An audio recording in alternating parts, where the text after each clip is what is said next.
Assalamualaikum warahmatullahi wabarakatuh. Nama saya Bayi Nurinis Dania. Pada kesempatan ini saya akan menjelaskan materi mengenai estimasi titik. Pertama, di sini ada teori estimasi. Teori estimasi ini menyatakan suatu proses menduga parameter populasi dengan menggunakan statistik sampel. Nah, di sini populasi merupakan parameter dan random sample atau sampel acak di sini merupakan statistik, di mana random sampel ini diambil dari populasi. Tujuan utama pengambilan sampel dari populasi ini adalah untuk memperoleh informasi mengenai parameter populasi. Tiap elemen populasi mempunyai kemungkinan yang sama untuk terpilih dalam sampel. Nah, karena parameter populasi tidak diketahui, maka untuk mengetahuinya yaitu dengan cara pendugaan atau estimasi. Nah, selanjutnya di sini estimasi itu dibagi menjadi dua, ada estimasi titik dan estimasi selang atau interval. Estimasi titik selalu dalam estimasi selang. Nah, estimasi titik dibagi menjadi dua pendekatan klasik dan pendekatan teori keputusan. Pada pendekatan klasik, estimasi berdasarkan informasi sampel dari suatu populasi berdistribusi tertentu. Ini menggunakan metode moment, maksimum likelihood, least square, dan estimator bias. Nah, untuk pendekatan teori keputusan, estimasi berdasarkan kombinasi informasi dan aspek lain yang relevan. Beberapa hal dalam estimasi itu ada parameter, statistik, estimator, dan estimasi. Nah, di sini ada hubungan antara satu titik perkiraan dan parameter tidak diketahui. Di sini untuk parameter tidak diketahuinya bisa ditulis sebagai theta, dan distribusi probabilitasnya itu bisa dituliskan sebagai fx, theta, dimana ini ketika tidak diketahui eksperimennya. Nah, ketika diketahui eksperimen atau percobaannya, ini data observasi x1 sampai dengan xn disebut sebagai sampel. Nah, selanjutnya di sini yang terakhir poin estimasi atau statistik. Ini pada statistik inferensial. Selanjutnya di sini ada contoh estimasi. Pertama ada normal sample. Ini estimasi rata-rata dinyatakan atau mu. Nah, selanjutnya ada normal sample. Ini estimasi standar deviasi atau sigma. Selanjutnya ada Poisson sample. Ini estimasi tingkat atau lambda. Dan yang terakhir di sini ada binomial sample. Ini estimasi probabilitas atau P. Nah, estimasi titik ini untuk menentukan suatu nilai dugaan untuk parameter populasi. Pada estimasi titik ini juga kita bisa mempelajari bagaimana mengestimasi parameter populasi theta, bagaimana mengetahui bahwa penduga atau estimator yang didapat merupakan estimator yang baik. Ini ada di estimasi titik. Nah, selanjutnya metode estimasi. Ada beberapa metode. Pertama, metode moment. Kedua, metode maksimum likelihood. Yang ketiga, metode kuadrat terkecil atau least square. Dan yang terakhir ada estimator bias. Nah, pertama di sini ada metode moment. Metode moment ini metode tertua dalam estimasi titik. Prinsipnya, estimator ditentukan dengan menyamakan K moment sampel pertama dengan K moment populasi yang bersesuaian. Ini dinyatakan MK aksen sama dengan mu K aksen. Moment sampel ke K dari suatu himpunan pengamatan X1, X2 sampai dengan Xn adalah rata-rata dari pangkat K mereka, dan ditulis untuk MK aksennya sama dengan sigma I sama dengan 1 sampai N XI pangkat K per N. Dan untuk mu K aksen sama dengan ekspektasi dari X pangkat K, ini sama dengan MX aksen T sama dengan 0. Ini untuk yang momen. Nah, di mana K sama dengan 1, 2, 3 sampai dengan P. Di mana P itu merupakan banyaknya parameter populasi. Selanjutnya di sini ada contoh 13. Diberikan sampel acak berukuran N dari populasi seragam dengan beta sama dengan 1. Nah, ini kita gunakan metode momen untuk mendapatkan rumus pendugaan parameter alpanya. Untuk solusinya di sini persamaan yang harus diselesaikan itu ada M1 aksen sama dengan mu1 aksen, di mana M1 aksen sama dengan X bar dan mu1 aksen sama dengan alpha plus beta per 2 sama dengan alpha plus 1 per 2. Dengan demikian X bar sama dengan alpha plus 1 per 2. Nah, oleh karena itu bisa ditulis estimasi alpanya itu sama dengan 2X bar min 1. Lanjut, di sini ada definisi 1, distribusi seragam. Sebuah variabel acak X memiliki distribusi seragam dan disebut sebagai variabel acak seragam kontinu jika dan hanya jika kepadatan probabilitasnya diberikan oleh UX alpha, beta sama dengan 1 per beta min alpha untuk alpha kurang dari X kurang dari beta dan 0 untuk yang lainnya. Nah, di sini ada teorema 1. Rata-rata dan varian dari distribusi seragam diberikan oleh mu sama dengan alpha plus beta bagi 2 dan sigma kuadrat sama dengan 1 per 12 kali beta min alpha kuadrat. Nah, selanjutnya di sini ada contoh 14. Diberikan sampel acak berukuran N dari populasi gamma. Gunakan metode momen untuk mendapatkan rumus pendugaan parameter alpha dan betanya. Selanjutnya di sini ada definisi 2, distribusi gamma. Sebuah variabel acak X memiliki distribusi gamma jika dan hanya jika kepadatan probabilitasnya diberikan oleh Gx alpha, beta sama dengan 1 per beta pangkat alpha gamma alpha dikali dengan X pangkat alpha min 1 dikali E pangkat min X per beta untuk X lebih dari 0 dan untuk Gx alpha, beta 0-nya untuk yang lainnya, di mana alpha lebih dari 0 dan betanya lebih dari 0. Selanjutnya ada teorema 3. Rata-rata dan varian dari distribusi gamma diberikan oleh mu sama dengan alpha kali beta dan sigma kuadrat sama dengan alpha beta alpha dikali beta kuadrat. Ini untuk yang varian dan untuk yang mu itu yang rata-rata.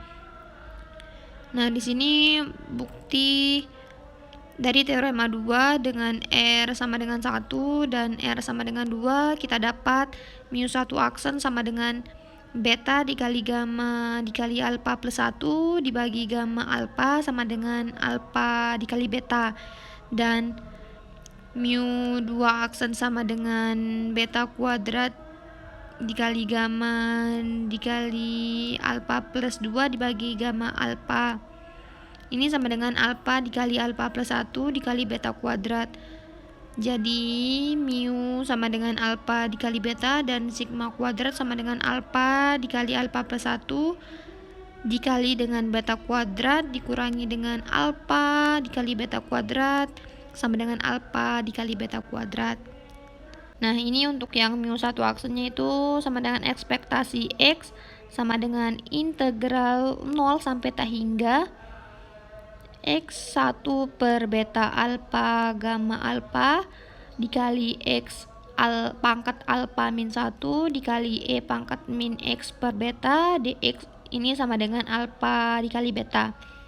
Nah, untuk mu2 aksennya ini sama dengan ekspektasi X kuadrat sama dengan integral 0 sampai t hingga X kuadrat 1 per beta A pangkat alpha gamma alpha dikali dengan X pangkat alpha min 1 dikali E pangkat min X per beta dx. Ini sama dengan alpha dikali alpha plus 1 dikali beta kuadrat, dimana M1 aksen sama dengan alpha dikali beta dan mu2 aksen sama dengan alpha dikali alpha plus 1 dikali beta kuadrat. Nah, di sini untuk solusinya selanjutnya di sini sistem persamaan yang harus diselesaikan adalah mu1 aksen sama dengan mu1 adalah M1 aksen sama dengan mu1 aksen dan M2 aksen sama dengan mu2 aksen, di mana mu1 aksen sama dengan alpha dikali beta dan mu2 aksen sama dengan alpha dikali alpha plus 1 dikali beta kuadrat. Dan dengan demikian M1 aksen sama dengan alpha dikali beta dan M2 aksen sama dengan alpha dikali alpha plus 1 dikali beta kuadrat. Dan untuk mencari alpha dan beta kita dapat rumus untuk memperkirakan dua parameter dan distribusi gamma, yaitu M1 aksen kuadrat dibagi M2 aksen min M1 aksen kuadrat, dan untuk betanya itu sama dengan M2 aksen dikurangi M1 aksen kuadrat dibagi M1 aksen. Selanjutnya di sini M1 aksen sama dengan sigma I sama dengan 1 sampai N XI dibagi N itu sama dengan X bar, dan M2 aksen sama dengan sigma I sama dengan 1 sampai N XI kuadrat dibagi N. Kita bisa tulis menjadi untuk yang alfanya itu N dikali X bar kuadrat per sigma I sama dengan 1 sampai N dikali XI min X bar kuadrat, dan untuk yang betanya sigma I sama dengan 1 sampai N XI min X bar kuadrat dibagi N dikali X bar. Nah, selanjutnya untuk contoh, diberikan suatu sampel acak berukuran N dari suatu populasi berdistribusi eksponensial. Gunakan metode momen untuk mengestimasi parameter θ-nya, di mana fx sama dengan 1 per θ dikali E pangkat min X per θ, di mana X lebih dari 0, dan untuk fx sama dengan 0 itu untuk yang lain. Nah, selanjutnya di sini ada definisi 3. Distribusi eksponensial. Suatu variabel acak X memiliki distribusi eksponensial dan distribusi parameter acak eksponensial jika dan hanya jika kepadatan probabilitas diberikan oleh Gx θ sama dengan 1 per θ dikali E pangkat min X per θ untuk X lebih dari 0, dan untuk Gx θ sama dengan 0-nya itu untuk yang lainnya di mana θ lebih dari 0. Nah, untuk selanjutnya di sini ada untuk rata-rata dan varian dari distribusi eksponensial dapat diberikan dengan mu sama dengan θ dan sigma kuadrat sama dengan θ kuadrat. Nah, ini untuk bukti yang mu1 aksen yang pada contoh yang ini, dan untuk definisi eksponensial distribusinya, untuk buktinya ini mu1 aksen sama dengan ekspektasi X sama dengan integral 0 sampai t hingga X1 per θ dikali E pangkat min X per θ dx itu sama dengan θ. Didapat M1 aksen sama dengan mu1 aksen sama dengan sigma I sama dengan 1 sampai N XI per N sama dengan θ. Nah, untuk θ yang ininya itu sama dengan X bar Selanjutnya ada metode maksimum likelihood. Jika X1, X2 sampai dengan Xn adalah nilai-nilai pengamatan dari suatu sampel acak dari populasi dengan parameter theta, maka fungsi likelihood sampel diberikan sebagai berikut. L theta sama dengan F X1, X2 sampai dengan Xn theta. Metode ini meliputi memaksimumkan fungsi likelihood berkaitan dengan theta. Nah, untuk contoh, diberikan suatu sampel acak berukuran N dari suatu populasi berdistribusi eksponensial, gunakan metode maksimum likelihood untuk mengestimasi parameter theta, di mana fx sama dengan 1 per theta dikali E pangkat min x per theta, x lebih dari 0, dan untuk fx sama dengan 0 yang lainnya. Ini sama seperti contoh sebelumnya. Nah, dengan metode likelihood itu L theta sama dengan Fx1, X2 sampai dengan Xn theta. Ini sama dengan Vi sama dengan 1 sampai N Fxi theta. Ini sama dengan 1 per theta pangkat N dikali E pangkat min 1 per theta dikali sigma I sama dengan 1 sampai N Xi.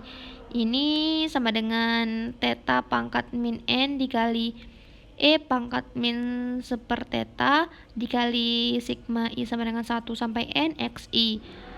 Nah, ini menjadi ln L theta sama dengan min N ln theta dikurangi per theta sigma I sama dengan 1 sampai N Xi.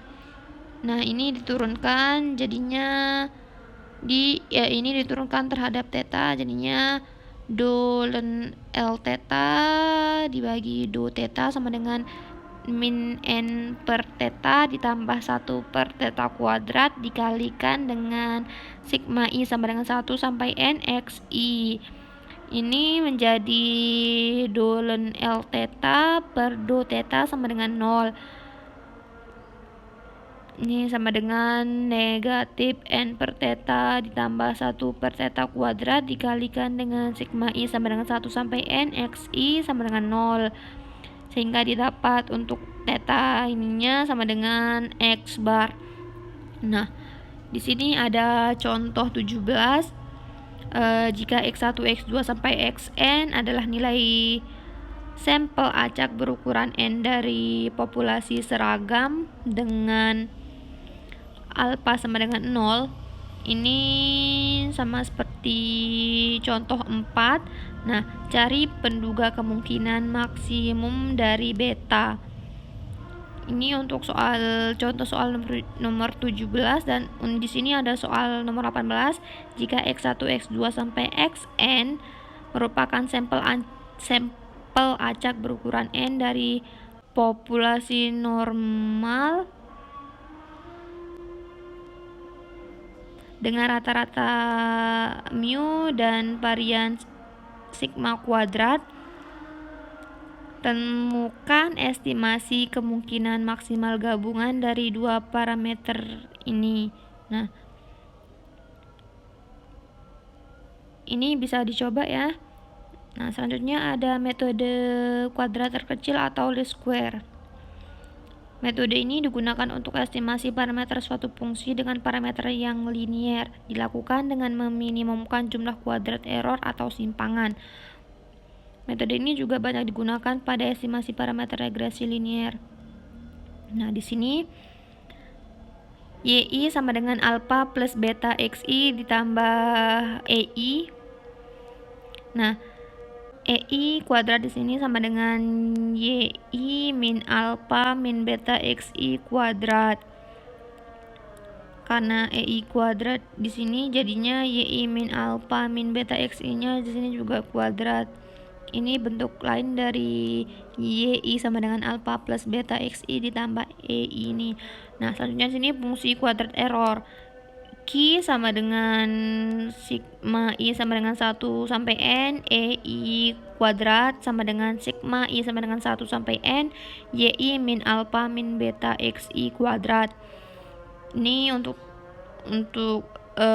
turunannya itu bisa ditulis do Q per do alpha sama dengan 0, do Ki per do beta sama dengan 0 ini diturunkan terhadap alfa, dan ini yang di kanan diturunkan terhadap beta.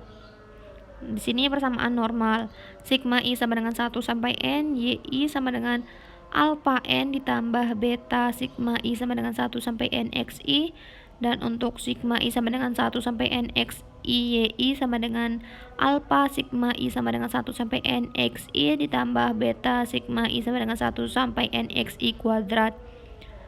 Didapat di sini nilai beta ini sama dengan N dikali sigma I sama dengan 1 sampai N XI YI dikurangi sigma I sama dengan 1 sampai N XI dikali dengan sigma I sama dengan 1 sampai N YI ini dibagi dengan N dikali sigma I sama dengan 1 sampai N XI kuadrat dikurangi sigma I sama dengan 1 sampai N XI kuadrat. Nah, untuk alfanya ini sama dengan sigma I sama dengan 1 sampai N YI dikurangi beta yang tadi itu dikali dengan sigma I sama dengan 1 sampai N XI ini dibagi dengan N.